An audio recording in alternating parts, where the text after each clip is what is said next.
Rotherham is a typical northern industrial town, but now it's also known as the most shameful town in Britain.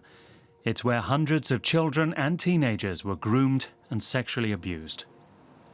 Jessica was one of them. 16 years ago, the now 29-year-old was basically still a child when she met a man who turned out to belong to a gang whose members were largely of Pakistani origin. He was 24, he was smartly dressed, and I was quite in awe of him. He was kind, he was funny, gentle, he'd make me laugh, he'd pay me compliments. He first of all came into my world and he found out everything there was to know about me, what music I liked, you know, who my friends were, my family were, what school I went to, what my interests were, my hobbies. Jessica never suspected that this kind and friendly man, 10 years older than she was a drug dealer and child molester. She gave everything up for him, isolating herself from her friends and family. Only gradually did he start to reveal his true violent nature. Jessica, overwhelmed and helpless, went along with everything. He used to beat me. I was anally raped, and at that age, I didn't even know it was physically possible to do that to someone. Shame kept her from confiding in anyone, even her sister. But her parents, who had briefly met the man, sensed their daughter was suffering. Jessica's father would spend evenings searching the pubs and hotels of the city, trying to find his daughter, who sometimes disappeared for days at a time. Her family was gravely concerned and turned to police early on.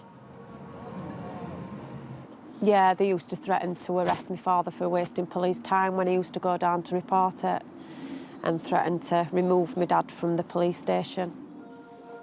That was the experience of many families in Rotherham, whose children fell into the grip of the Pakistani gangs of child molesters. Rumours were rife about the gang's criminal dealings. They victimised some 1,400 children and teenagers in Rotherham. But neighbours remained silent, and for years the police covered up for the perpetrators. Jane Senior was part of an independent youth project helping victims of sexual violence. She was one of those responsible for bringing the scandal to light.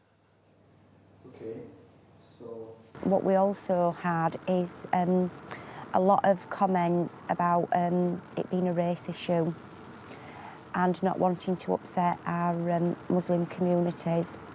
What we've actually done is caused more damage to those communities than if we'd have actually gone into them communities 10 years ago and said, this is happening, can we work together? Nearly 200 police officers in Rotherham are under investigation, but much remains unclear.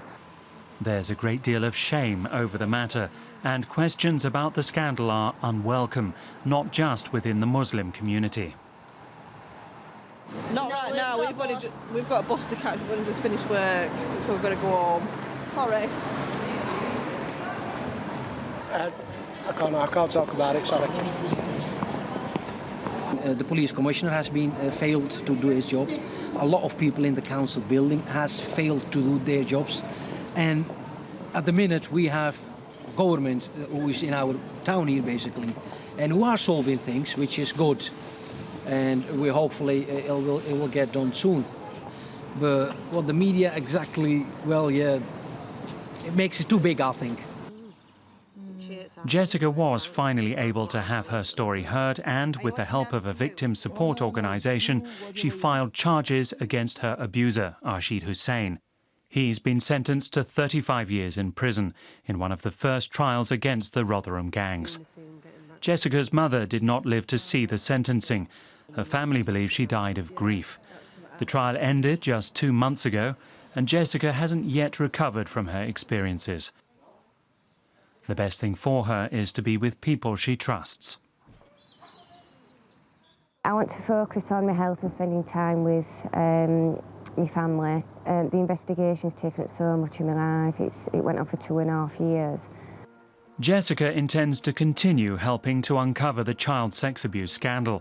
She encourages other women to file charges against their abusers.